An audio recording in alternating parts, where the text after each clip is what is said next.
Hello, fellow investors. Welcome to the Financial Podcast. My name is Lucas. And my name is Marcus. And today we're doing something a little bit special. We're going to take a look at Nordnet, which is an investment platform that I use to invest at the moment. And since Marcus doesn't have much experience of it at all, so I'm going to show Marcus today how you can use Nordnet to invest in index funds or funds in general, as well as how you can set it up so that it invests your money in the funds you want it to automatically each month. So, how should we get started, Marcus?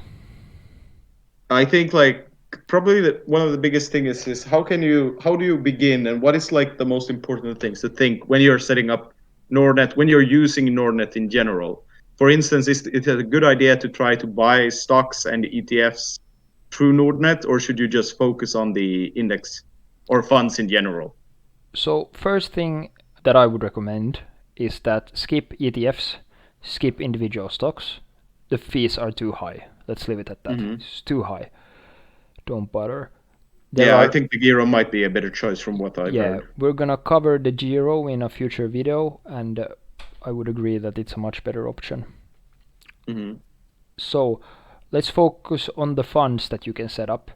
Here, before you see my account, and this is the accumulation of the funds that I have invested in, and this is how they have performed the past month. Or here first is the today, the past month, 3 months, not full 6 months because I've only been doing this a little bit more than 3 months, but you get the picture. Let's take a look at different funds I've invested in. You can see them when you press when you press your name there and you go down here, you can see all of the funds. Probably a bit how they have been doing, what the increases are, decreases, stuff like that. Yeah. So for you, how do you get started? Well, the very first time when you want to invest in something here, you're first going to have to transfer money. Again, you go to the first page. This is one of the negatives with Nordnet. It's only in Finnish, so if you don't speak any Finnish at all, or you don't speak it that well, which is our case, you're just gonna have to Google a bit and figure it out. But here, So one thing though I would like to cut in is that Nordnet is probably mainly for people in Northern Europe. So if you're like American or maybe from the south of Europe or something, I don't think you can even use Nordnet. But I think that the principles we're going to go through in this video could be applied to a lot of sites, and of course we just want to focus on Nordnet on this particular video. Yeah, and if you live in Sweden, it's going to be in Swedish, but just if you live in Finland, it's only in Finnish. So here, tee talletus, deposit your money here, and then you can choose your bank, and it's really easy. It's super easy to do. And also I might add that registration is super easy. So you just choose your bank, and then you choose which account to put it into. And then how much. Yeah. So now you have your money here. Now you need to invest it somewhere. Then you go to pörssit ja markkinat, exchanges and markets. Rahastot, which is like funds. And like you said, I guess you can skip the stocks and just skip all of that. This is where the magic happens. And then you can knock yourself out. Personally, I would recommend to sort by fees, but the opposite, the lowest fees, because this is what's gonna pay you in the long run. And here already a lot of great alternatives are coming. This is gonna change actually. This fee is gonna be like 0.21% pretty soon, but it's gonna warn you about it like when you try to buy it. So and here you get how well they've done in the last year, and you can just knock yourself out. The reason these are empty is just because they are super new. So they haven't had time to perform for an entire year, so they haven't put anything here yet. So far, do you have any questions about this? So far, I think I understand most of it. But how can you set up, how can you actually invest into a fund? I guess that would be the next step. Yeah. At this point. So let's, for example, if you live in Finland, Nordnet is partly a Finnish service. So I guess Nordnet indices in Finland would be one that you could do. It's been doing quite well over the last 5 years, so we'll use that as an example. Now when you click on it, you get a bit more information. You could ignore most of these. Yeah, but that's pretty interesting that you can see the rating, how risky it's deemed to be. So this fund seems to be fairly safe with a 6 out of 7, I'm guessing. No, this is actually, it's quite volatile. Oh, is that so? Yeah. You want this to be low if you don't want it to be volatile. But then again, maybe you don't want it to be super low because then it's not going to increase that much. That's usually how these go. So far, I haven't looked too much at them. I just take a look that they have the Morningstar rating. That's quite high. I don't usually think too much about risk because it's always going to be a long-term hold for me. So how it varies from day to day is not going to affect me too much. Let's move down here into the important stuff, because here you're going to get some overall information about the fund, and here's the juicy stuff. Here you're going to see a division. What is it investing in? So this fund is mainly invested in monetary services, and then like industries, commodities, technology, energy, and communications. And these are the biggest companies, the 10 biggest companies which it owns. Partially. So you can see that there is Nordea, for instance, a pretty big Finnish bank. Sampo is also a Finnish financial company. Yeah, usually I try to look at these companies and see that I at least am familiar with them. And so that I have some idea. And there you can also see who is in charge of the fund, I'm guessing. Yeah. And when it started. Yeah. So a lot of good information. And then if you've looked at this and say to yourself that this looks pretty good, here you can buy, choose from and which account. On the other button. I guess you could sell on the other button. Yeah. When you finally decide to cash out.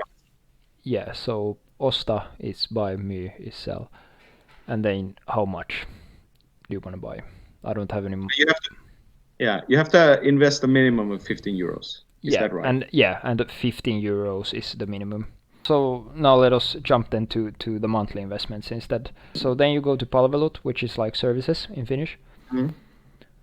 Kuukausisäästäminen means here, press this blue button, begin your monthly saving, and here is what I'm currently doing right now. And there I saw that you could invest. You could ask help from Nordnet, and you can also invest into ETFs. But I guess you want to keep to the funds. Yeah, I would strongly recommend it at least. So then here again, you choose the account. Very normal stuff. This is the total sum you want to invest each month. Say you want to do 100 to make it easy. You want to invest this money first of every month. So you can choose the date. That's pretty good. The day, yeah, but it has to be monthly. I don't know if you can do it like twice a month or anything like that. I think it's just once a month right now. And then here you find the funds. So since we want to keep the fees as low as possible, choosing Nordnet's own indices or funds is quite a good idea because they keep them extra low for you. So here we have, there's Suomi, so then you can just add it. And then maybe we want to invest something in the developing markets as well. Yeah, so you can split up like the monthly investment. Exactly. Monthly investment. And you don't have to do the same sum in each. You can do like 15 here and 85 here, for example.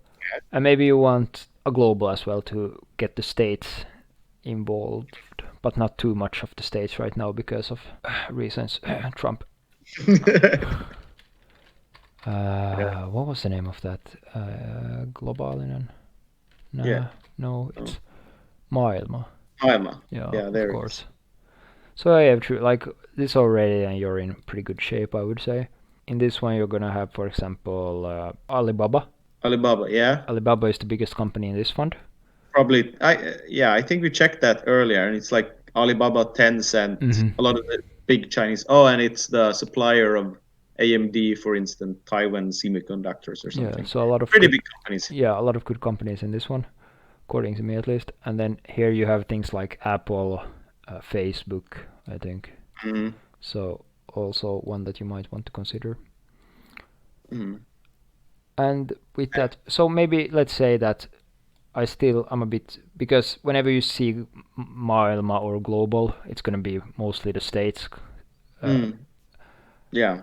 For now, in 2020. So maybe I don't want to put too much emphasis on that. I believe more in my own country, and I believe in the developing markets of Asia. So maybe 40-40-20 is a good split, but you can split this however you want.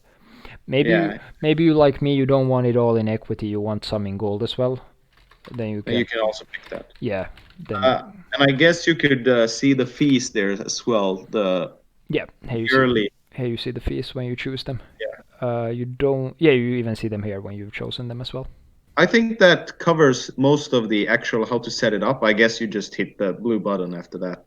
Yeah. One thing to remember still, you're gonna have to automate it so that your bank transfers the money as well before the money has to be here when it's time to invest. You have to set up an automatic payment from your bank to Nordnet, and then Nordnet automatically. Yeah, because you're gonna have a Nordnet account number. How to find that I won't show you now, but it's super easy to Google.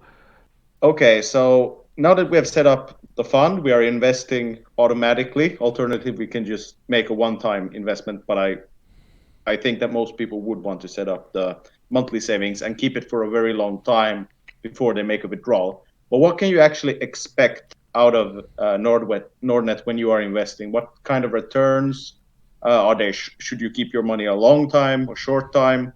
I mean, in general, what can you expect when you keep your money here? What are you expecting, for instance? Yeah, so first of all, it's definitely a long-term buy. Like, whenever you do funds, don't expect to make much overnight. I guess that's a good... Okay, let's start here. This year has been absolutely crazy. I jumped in quite soon after the corona dip, and in 3 months' time, I've had an increase of almost 6%. Like since I bought, I've had and then since I bought completely, I've had a total increase of almost 10% in that's pretty good. Like 3.5 months, say. I think that's pretty close. About as old as this channel is actually when I started. So 3-4 months. And that's like usually a normal good year in a normal economy. Most long-term investors talk about when they do safe investments, like whenever they get 6% and up, they're like, that was a good year. So yeah, I think that's a reasonable thing to expect. So not this, whatever this is. And I guess then that the best strategy is to keep the money for a very long time. Maybe set something up for retirement, for instance, or... Yes. Long story short is just this, that if you put enough in here, you can just sell a little bit at a time, and then all of a sudden you have like an extra income. Nest egg that we've talked about before that produces money for you each year, and you can just sell off the gains. You can probably watch that video if you're wondering about nest eggs we put up. Also, I guess that you could use this as a method of, if you know you want to buy, say, a car in 5 years or something, you could put in a sum of your money here, save up in here instead of just keeping it under your mattress or like in a bank where you earn nothing from the money. Yeah. Then that's fair. Only problem with that is that if you want a specific thing and you want it in a specific amount of time, say in like 5 years in May to June, and like Corona strikes and the market is way down right then, you're not going to be able to sell it. Yeah, you might not sell it at optimal time. But if you are flexible, then it might be a good choice. Yeah, then it's a great choice. Yeah. Yeah. Okay, but I think that pretty much covers it. So yeah, don't use funds for short-term investments, but keep your money here a while. And Nordnet might be a good choice. I think actually I'm going to use it myself. Set up some kind of automated investment system, because generally I think it's better than the Giro in funds, even though the Giro might be better in stocks, because the fees are higher in the Giro. It's a bit more difficult to understand than when I saw from here, and and you have to put in more. You have to put in at least 100 euros per time there. I think 15 euros is a bit maybe better, that you can keep it a bit lower if you want to. Yeah. Because I'm still going to probably buy a bit of stocks each month. Not a lot, but some. So I would like to split it up between stocks and funds probably. Yeah. All right. But I think that pretty much covers it in that case. And I think with that, I'll wish you all happy investing, and I'll see you next week. Yeah, happy investing, guys. See ya.